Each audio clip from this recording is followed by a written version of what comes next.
Welcome to the Loved Called Gifted podcast. This is your place to come for musings about spirituality, identity and purpose.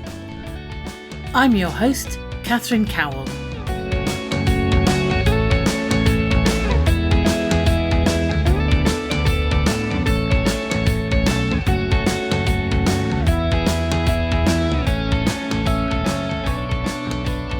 This week, I'm back with Polly and we're doing our second session looking at Myers-Briggs personality types. So last time we did kind of a general introduction and gave a bit of information about that. So one of the things about Myers-Briggs is that there are 4 different sort of elements of personality that Myers-Briggs looks at. And we're going to look at one of those today, which is the difference between extroversion and introversion. We all have a preference for either extroversion or introversion. We all do a bit of a mixture of both, but we have a preference for one or the other. And the way that introversion and extroversion is understood in Myers-Briggs terms, if you have a preference for extroversion, then you have a preference for focusing on the outer world of people and activities. Whereas somebody with a preference for introversion will have a preference for focusing on the inner world of ideas and experiences. And you notice that if you see people who are introverts and extroverts. So somebody who is an introvert will get most of their energy from their internal world, whereas somebody who has a preference for extroversion will get most of their energy from the external world. That's the first thing. And the second thing is that somebody who has a preference for introversion will want to work out what they think about something and how they're viewing the world internally. And having worked that out to a certain degree, they will be ready to share that externally with other people. Whereas somebody with a preference for extroversion is much more likely to want to work out what they think by talking to other people and expressing their ideas in the world. And having expressed those ideas, they will have a much better clue as to what they think about them. So that gives you a sort of a brief overview.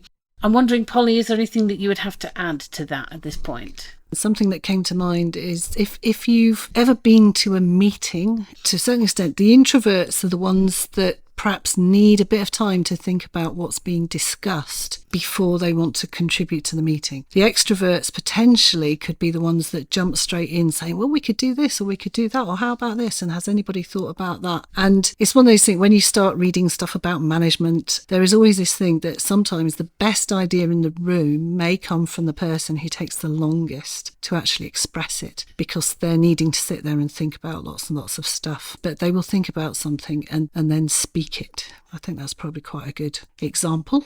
Yes, I think it is. Yes, I'm just remembering that I had a friend who, when she discovered that she was an introvert and what that meant, I think she probably always knew that she was an introvert because it was fairly obvious. But one of the things that she said to me was that having done the Myers-Briggs, she realised that there were other people who formed whole sentences in their heads before they said them. Mm-hmm. I would be somebody with a preference for introversion, and that isn't quite how it works. But definitely I know that if I'm in a room of extroverts, that it can be really difficult to get a word in edgeways. I'm an extrovert, but I find that as well. I guess you can have too many extroverts in a room. So if you've got a couple of people that are very happy to keep on speaking, then sometimes even the other extroverts might struggle to get a word in. Yeah, certainly.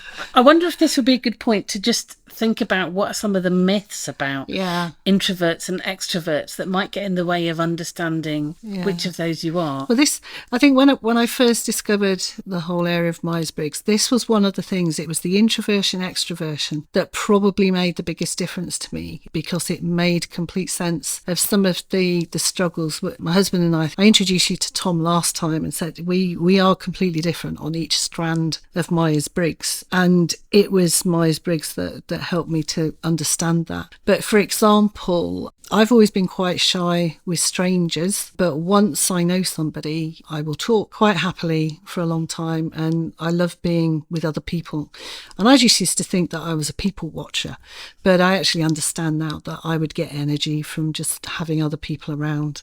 And the classic, my kind of classic behaviour is that when I'm in the house on my own, I will have the radio on, and I'm not necessarily listening to what the programmes are, but it just gives me that sense that there's other people around me. So it just helps me to not, I like it. But with my husband, he would come home from work, for example, and I would be wanting to know everything that had happened to him that day, and he just wouldn't want to talk. He needed time out to sit and get, well, I now understand, to get his energy back. But also he would appear to be very, very confident with strangers when we were going out, or if new people came to church and stuff like that. But when it came to sort of being at a supermarket or needing to take something back or having to talk to somebody on the phone, he'd be really reluctant to do that. So there were all these little things. I thought that I was introvert and I thought that Tom was an extrovert, and it was purely based on this kind of apparent shyness, confidence with strangers. And when I try and explain things now, I know sometimes to other people, extroversion tends to be thought of as being people who are loud and shouty, who are very, very confident, come across very confident. And if in a worse case situation, they kind of trample over everybody else's thoughts and feelings and don't listen to anybody and want their own way. Whereas introverts are sort of seen as being very quiet, shy, wouldn't talk at all, sort of people, the one who'll sit in the corner with a book. And I'm an introvert who likes holding parties. Yes. Well, I was going to say, you're very sociable in that sense, aren't you? You know, dinner parties and having people around. But I guess that you do it in your own time. You know, it has to be planned in terms of energy and stuff. It has to be kind of a planned activity. Maybe. Well, it's interesting because I manage my energy in that kind of context in a number of ways. One of them is that I find it much easier to host a party than to go to a party. Okay. Yeah. Because if I'm hosting a party, then there are automatic opportunities to escape.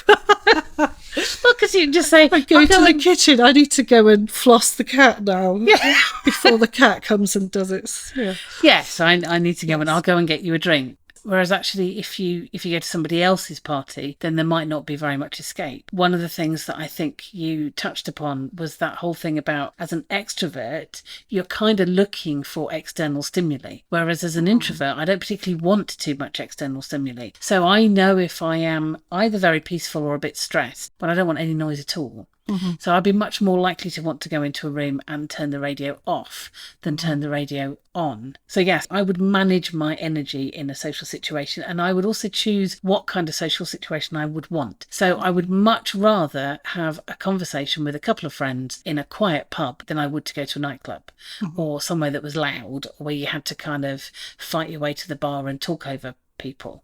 Because actually that just being in that sensory environment of quite a lot of noise going on can become overwhelming. I heard about some research once which said that, and don't take this the wrong way, but that there's sort of more brain activity going on in introverts than there is in extroverts. Okay. So it's almost like there's already quite a lot of noise in my head, thank you very much. Yeah. So I don't need your noise. I think, again, this is part of the confusion when I first came across this. I think, so I worked out that some of my issue with strangers is because I never learnt how to do sort of small talk and how to sort of approach people that I didn't know. Whereas when I looked at my husband's upbringing, you know, his parents often had people around for drinks. So he learnt to do the kind of the initial talky stuff really, really well, very, very competently. So we have this thing now that he will go and talk to new people, and when he runs out of stuff to do, he then comes and introduces them to the wife. So he gives them a little bit of information about themselves, because he knows that I can then take that information and we can then have a much, much deeper conversation, because I have that, you know, massive interest in people and wanting to connect with people. So it's interesting, isn't it, how kind of our upbringing and our experiences make a difference. One of the reasons that I think it's really helpful to talk about this stuff is that we can have ended up trying to be a particular way because we think that's what we ought to be, or have kind of roles placed upon us and expectations of ourselves. And when you actually discover what you do have a preference for and how you work and how the other people around us work, then that both gives us permission to be ourselves a bit more. It also means that we're not expecting the people around us to be exactly like us. You can kind of lose some of that be like me-ism that we sometimes get. I have found it quite a lot in the church sometimes, because there are particular roles, and I kind of discover that people think that they have to be a certain way, and they sometimes struggle. I do know that Myers-Briggs can be part of some of the training that vicars and lay readers and things like that do in the Anglican Church. But I remember having conversations with some of the people when I was doing a pastoral course, and we were talking about things like Myers-Briggs. And some of the people, they really struggled to just do the questionnaire. And I really think that there is this thing that we get ideas about who you have to be in a certain situation. And I remember one of the chats that we had, wasn't it, where we were talking about leadership and how in different strands of church, leaders tend to be a particular type of person. And if you're not that type of person, you can be written off potentially as not being leadership. And it's not, leadership is not necessarily the thing we should all aspire to. But I think, we both of us know people who were definitely operating as leaders, but to a certain extent unofficially, or in a capacity they were doing their leadership in a completely different setting. Yeah, so there is something, isn't there, about appreciating one another and learning that it's all right to be who you are. Yes. On that note, I think one of the things which is interesting to note, and it comes back to that thing about misunderstandings, is that what's happening within us will be influencing what we do. But what we tend to do is to then assume that if somebody's doing what we're doing, they're doing it for the same reasons. So before we started recording, we had a conversation with your husband, Tom, and he said, was I familiar with the idea of running out of words? And his lovely description, and it comes back to that energy thing, was of being at work and needing to talk and talk and talk and interact with people all day, and then getting home from work and really not wanting to respond to your very loving extrovert, tell me about your day. Yes. And his response was, well, I don't want to tell you about my day because I've been talking to people all day and I have run out of words. I have run out of talking. There is none left, so I don't want to do that. But as an extrovert, if you were going to not talk about your day, it would be quite a deliberate act, probably. Yes. And quite possibly an act of, I am annoyed with you, therefore I am not going to talk to you. And so that external behaviour looks like grumpiness. Yes. But actually it's not. It's just it's a need. Yeah, and a need to... In the same way as we need oxygen and food,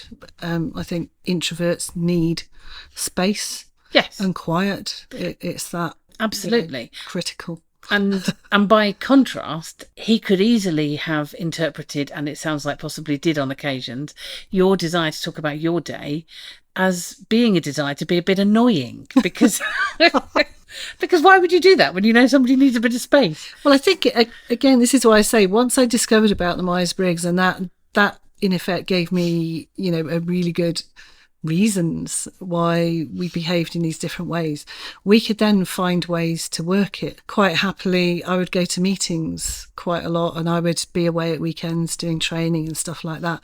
And people used to say to me, well, does your husband mind you being away from home all the time? And I was like, absolutely not. He loves it. It's in some ways it was the secret to us getting on, because after, depending what his job has been, at times, he's been in environments where he's had to use loads and loads and loads of words.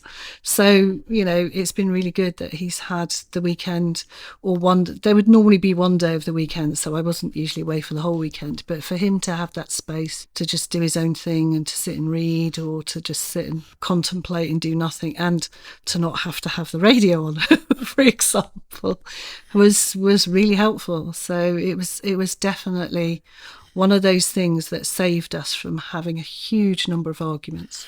I remember when I was married to Andy, we used to have a Friday night argument. So the Friday night argument was that we had both, and it's back to this energy thing again, we had both expended quite a lot of energy at work, and he wanted to get his energy back from the external world. I wanted to get my energy back from my internal world and just having space to be by myself. And so the Friday night argument was, well, what do we do now? Because we both need to relax. And my desire was to possibly go to a quiet pub with a couple of people and have a really good chat, but quietly. Whereas his desire was to go to a noisy pub with lots of friends and then go for a curry. And I'm like, that is just, I don't think I can do that. Yeah. No. The other thing, I don't know if any of the people listening have ever watched Big Bang Theory. There is this thing, there's a character in that called Sheldon that you all know, who is very, very introverted. It's one of his things. But they have this wonderful phrase, which I've probably forgotten. But in effect, they had to train Sheldon that sometimes, just sometimes, he had to go out and he had to be friendly. So there was a minimum amount of social interaction that he had to kind of do.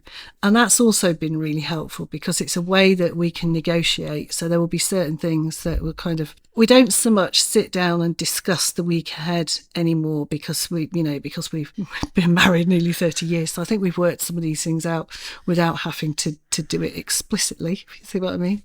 But certainly initially there would be things like we would think about what was going to be happening in a particular week, and we could then negotiate, right, I need you, this particular occasion is something that I need you to be at. You need to come and you need to be friendly and talk to people nicely. And we would kind of talk about what events were in effect compulsory and what events, he could have a rain check, I think the Americans call it, don't they? So even, things like that. And both of us being really happy with that, because it would mean then that I could go to something and I didn't need to worry too much about what time we finished or when we needed to go home, because I would be happy to just run with it until it had run its course. Whereas I know that sometimes to things, if Tom's there as well, we have this joke now that some of our friends know about as well that we call pumpkin time.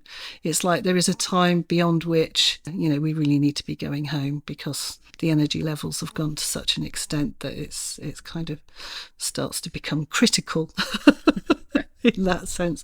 But it's just a way, it is a way of maintaining harmony. And because I'm the kind of person that really, really likes harmony, it just really works. I think in workplaces as well, these things show up. Yes. So if you're an extrovert, the idea of an open plan office is Yes. great. If you're an introvert, it's just really tough. When I became a bit more senior and I got my own office, that was fantastic because actually it was so much easier to work if I didn't have to be trying to do it in the middle of a room where there was a lot of other stuff going on. And I don't think that's something which is often considered. And I suspect that these days when there's quite a lot of home working going on, that will be something that will really make a difference for people. Well, certainly in our house. I mean, I know that I really missed, I know there was contact with people on Zoom, but it just, for a full-blown extrovert, it just isn't the same not having the warm bodies around. It's like you can make the best of it by talking to people, phoning people, stuff like that. But I think for the full experience, there is something about having those other bodies in the room as well to do with the interaction. But with Tom, I just knew there was no way that Tom would want to go back into an office. And fortunately, the place where he worked, other people had been moved into the space that they used to occupy. So he's been able to stay working from home. We have a lot more conversations, I would say, at the end of a working day now to what we used to have, just because he's not got that pressure of just the noise. Because even if he wasn't talking to people, so it wasn't so much that he'd always that he'd used all his words up, but it was just the energy that it took having people chattering in the background and having music on and hearing other people on the phone and all of those sorts of things that it just, I mean, I guess you could attest to this, it just de-energizes you. It saps energy. It's like having too many windows open on your screen. So it just saps your energy, even when, nothing appears to be happening in that sense. So, yeah. So one of the things that I have discovered later in my life really is that how tidy my house is makes a difference to the amount of energy that I've got. And I'm sure that some of that is just about the fact that there's not so much to see. So having a quieter sensory environment really helps. If you go into primary schools, quite often I think they get this a bit badly wrong, because I don't know whether primary school teachers are all extroverts. I love going into primary schools because there's all this brightly coloured stuff everywhere, which is exactly what is really not helpful for some children, isn't it? But they're not able to express. You can't kind of explain why it is that you're always grumpy when you finish school, and potentially it's because there's too much stuff everywhere. We did our boys both had sensory integration therapy. So there are things from a sensory perspective that they find difficult. And what really interested me about the sensory integration therapy was that the room was very carefully curated. So there was not much stuff out. And it felt quite spacious and quite calm just because there wasn't very much stuff. And then you contrast that to walking into their primary school and even walking into reception. At one point, they had kind of created this sort of cave thing where they had covered all of the walls in reception. And there was kind of like there was a pretend tree with branches coming over, and there was like 90 gazillion things hanging from the branches. And then you walk through, and every single wall is plastered with schoolwork and artwork and all that kind of stuff. And then they had a sensory room, which was that but on steroids. It's like you hadn't had enough sensory interaction already. Or people kind of get the idea about creating a sensory space which is supposed to be calming. And I was talking to an OT once. She said, well, the problem is what people do is that they go online and they buy sensory toys and they buy all of them. Yes. So you go into the sensory room and there's it's like full of stuff. It's You full of stuff. You don't know which one to play with. Yes. So there's like 19 light tubes, and some have got bubbles and some have got fish, and then there's some quiet music, and then there's a piece of black cloth with flashing purple lights on it. I would be very interested, as a random aside, I'm very interested to know if you could do some research about personality types and the setting that people choose to put their Christmas tree lights on. Okay. Because I would just like them to be on or off. Yeah, not flashing and doing 26 different. I do not need kind of strobe lighting. It's just too much. The other thing I think is worth just touching on in terms of how introverts and extroverts come across to one another is a thing about sincerity. Yes. And for an introvert, I think sincerity means that you say what you think. And so as an introvert listening to extroverts talking, sometimes somebody will, as an extrovert, will say something and then decide that they don't agree with what they've said, but they didn't know whether they agreed with what they said or not. Until they'd said it. Yeah. If you're an introvert listening to that, then the only reason that you say something is because it's what you think. Yes. So if you are listening to an extrovert saying something and then they change their mind, that can seem quite insincere and quite potentially deceptive. And I imagine that if the fact that extroverts potentially say, you might ask them a question and they start replying, they start talking straight away, may make the introvert think, oh, well, you've not thought about this at all, because they're expecting you to have a time of silence, perhaps, or say, well, I need to think about that for a bit and then I'll come back to you. It just reminds me, sometimes the conversations I have with Tom, sorry, Tom, it's like, is this thing where I'll be talking about something and I can tell that Tom's thinking, well, let's go and do that. And I'll be like, no, this is not, I'm not saying this is what we've got to do. This is just me rehearsing, practicing, kind of going through the options. So sometimes there is that thing that if he expects me to do what he would, he thinks that what is coming out of my mouth, that is the final thing. Whereas for me, I'm like, this is just the preamble. I'm just kind of practicing. I'm working out what I think. Yes. So please don't go and buy me that thing, because I haven't decided yet. Yes. I might want something else more than that, even though I'm talking about it a lot. I was speaking to my spiritual director the other week, and she wanted to know whether I was learning anything new from our conversation, because she said, I realised that introverts generally tell you what they already know, which was an interesting comment. Some of the way that I understand the world, I do extrovertly.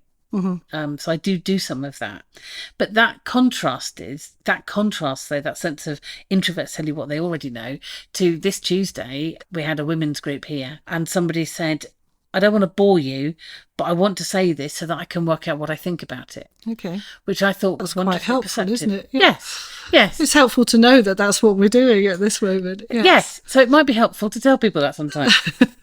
But the other way that the kind of sense that the other person that you're talking to is perhaps not being entirely honest is that I have heard extroverts say, well, I think you're holding things back.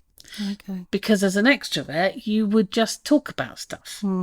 and you would show your workings, if you like, and in the process, from your perspective as an introvert, what your listeners are getting is not just the final result, but also the thought processes that run up to it. And actually, if you were to hide some of that thought process, you would be doing it very deliberately, because it's not something that comes naturally. Yeah.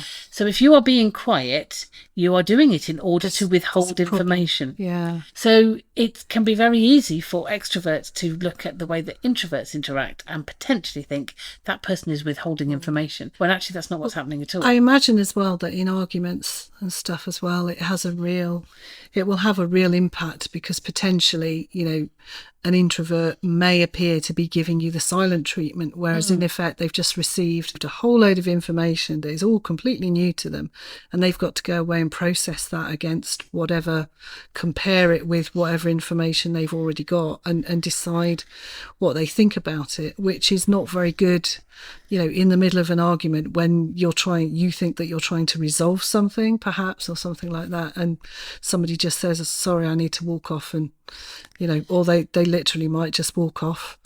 I am.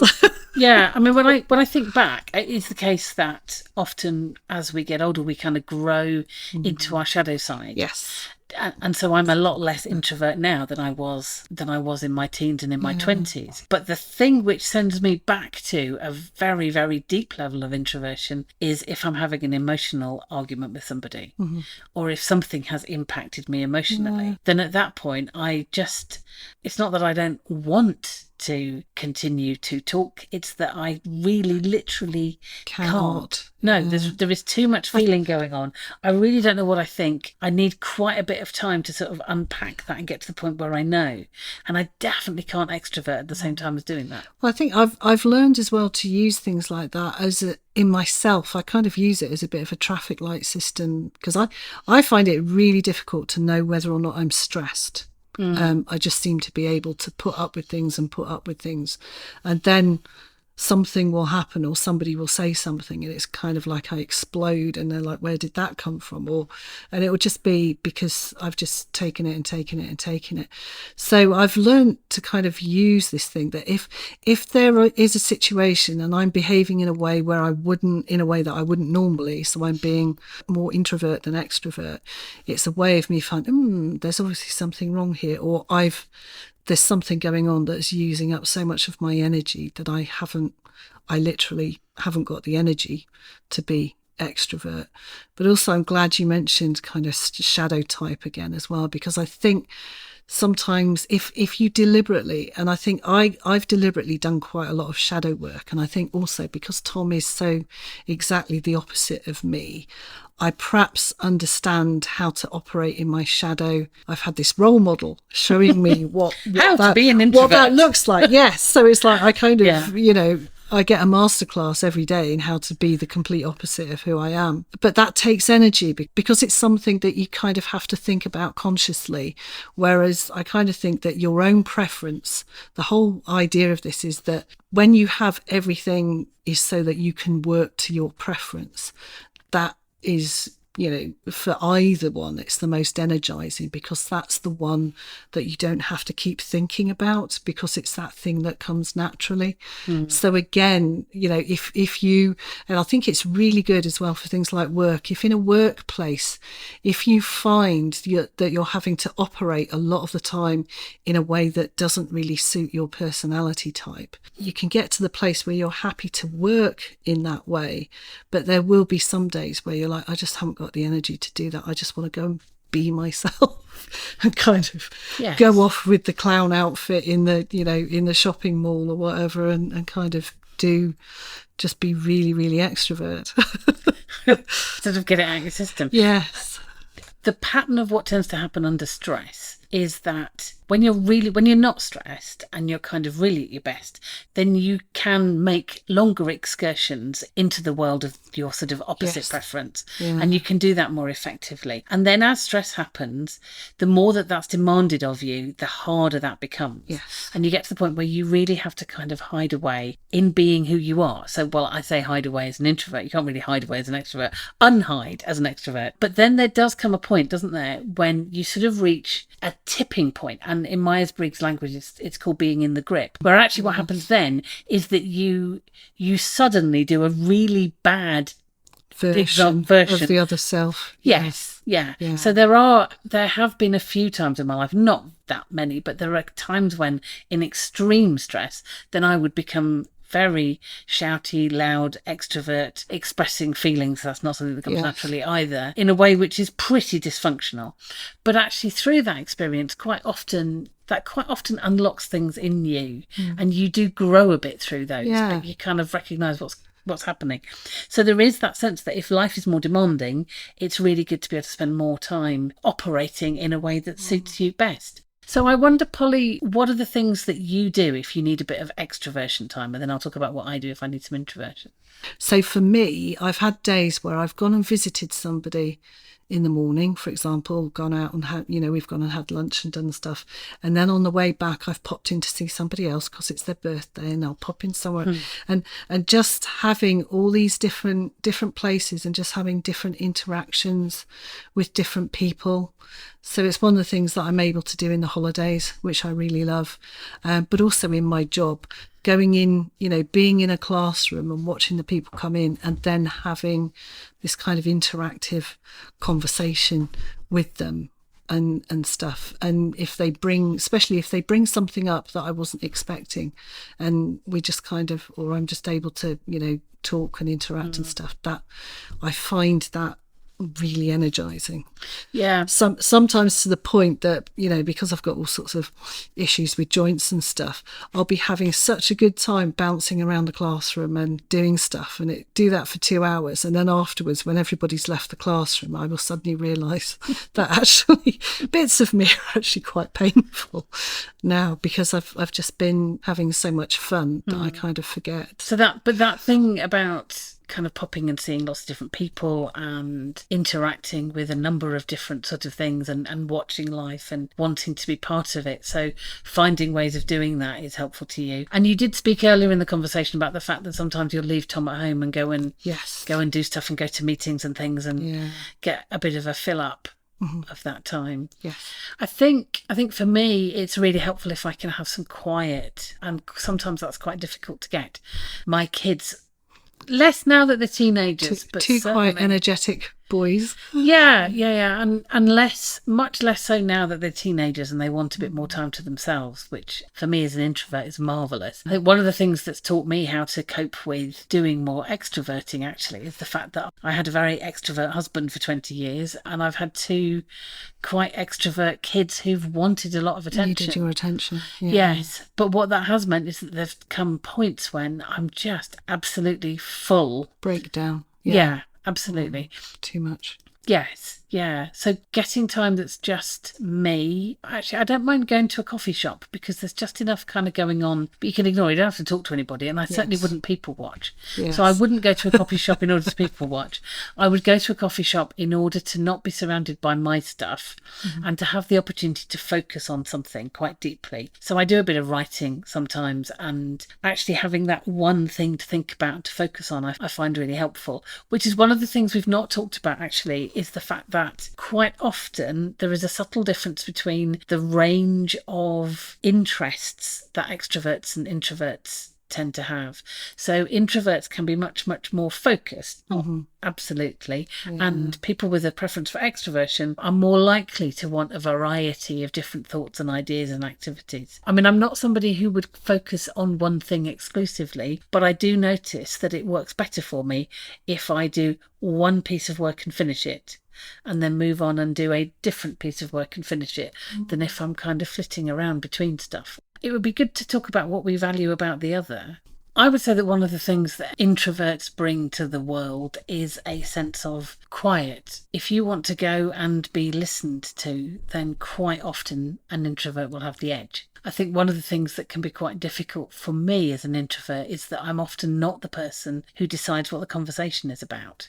And so spending time with somebody else who's an introvert sometimes gives me the option of being the person who decides what we're talking about, which otherwise sometimes wouldn't happen.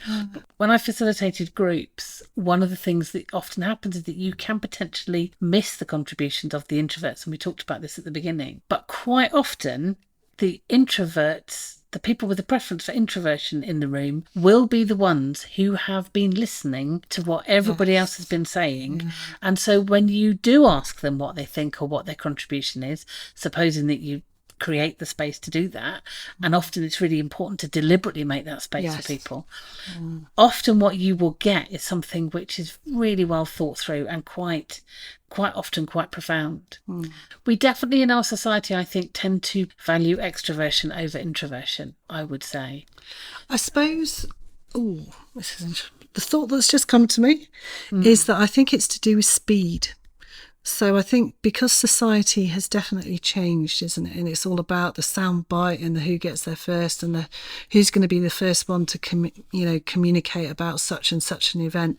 So obviously extroverts, the kind of media and stuff that we have, it's probably going to have a lot more extroverts in it because they're shove a microphone in their face and they're happy to say something straight away. One of the things I would say is that actually if you're an extrovert and your best way of reflecting is to sit down with somebody and talk, well, then there are lots of... It might be that there is an extrovert way of doing the reflecting. Yes. I think going back to what do we appreciate about the other, if I was to think about what do I appreciate about people with a preference for extroversion, a really key thing for me would be the energy that you guys bring into the room, and the fact that the life and soul of the party, so that you can so that you can go and hide in the kitchen, leaving your extrovert friends with your other friends and knowing that they'll talk to them all. But there is something very lovely about kind of having that level of energy. I remember going for dinner with a family. Everybody in this particular family were introverts. And the atmosphere was just like, well, there wasn't an atmosphere because nobody felt the need to say anything. And I know I'm an introvert, but I was sort of like, well, why did you invite us round? Yes. I could have done this at home. Whereas if you're in a room where there are some extroverts, then actually having people who will bring the energy and immediately have something to say and something to offer, that's a really cool thing. And I hugely value that. And the creativity and that kind of ability to think about lots of different things and hop from one thing to another, as long as you're not overdoing it. But just don't make it look like a primary school sensory room. Yeah, absolutely. I'll come to your house, but not for long. Yes. Yeah. So that's introverts and extroverts. And I think I would say, sort of in summing up, that we all have things of value to bring. Absolutely. Yeah. So it's worth just reflecting on what you reckon your preference is, and it will be for one or the other, whether you have a preference for introversion or extroversion. Are you getting enough time to spend in your kind of comfort zone where you can function well? And if you're not, what might be some of the things that you could begin to put into your life that would help you with that? Are you feeling obliged to behave in ways that really don't suit you because you feel like you need to fit into somebody else's mould? And how can you sort of let go of some of those obligations? And actually, if you are an introvert who's being expected to extrovert a lot, or an extrovert who's being expected to introvert a lot, then just giving yourself a bit of a break, if you're finding it hard work, I think is worth. Even something as simple about insisting that you have a lunch break, for example, and use that lunch break to go off by yourself. Don't be tempted just because everybody else goes and sits in the canteen with their sandwiches. That's just, if you're in an open plan, I imagine, for an introvert in an open plan office, to go and sit in the canteen to eat your sandwiches, it's just like, no, go outside, or go, if you can find a room that isn't in use, if all else fails, go sit on the toilet. I've done that in parties. I used to do that a lot. I would sneak off to the loo, and then you'd find that you're out with somewhere. A book. Well, not quite with a book. And then you'd find that you're out somewhere. They were piping music into the toilet. No. Like, no, don't do this to me. But it is, and sometimes you might need to talk to somebody else, and sometimes I've got the book in my canon that I use the most. It's like it's a very thin of the hole in the grip thing, and I find that I use that the most, and I use it with other people the most, because I think when it comes to stress, especially, and lots of people are under stress, a lot of it is all to do with this thing, because you are spending too much time trying to be something that out you're not. out of your preference. Yeah. And hopefully the other thing that this might have given you the opportunity to do is to think about some of the people you're interacting with, and are there ways of seeing the way that other people are interacting with you through new eyes, and there may be ways that you can communicate a bit more about how you are and how you work. And maybe ask them. I mean, I know a lot of the time with Tom, I've just said, right, how are you processing this? What? Oh, okay then. But it is that thing. It's like, ask them, are they able to explain why they do something? And if you can make it sound like you're asking them, not as a, why do you do it like that? If you can kind of, do it when you're not frustrated or whatever, in that sense, it can be really illuminating. Yeah. In that sense. Well, thank you very much, Polly. That's been really interesting. Hope you enjoyed this episode of the Loved Called Gifted podcast. If you'd like to get in touch, you can email lovedcalledgifted@gmail.com. You can find a transcript of this podcast at lovedcalledgifted.com, and that's also the place to go if you're interested in the Loved Called Gifted course, or if you'd like to find out about spiritual direction or coaching. Thank you for listening.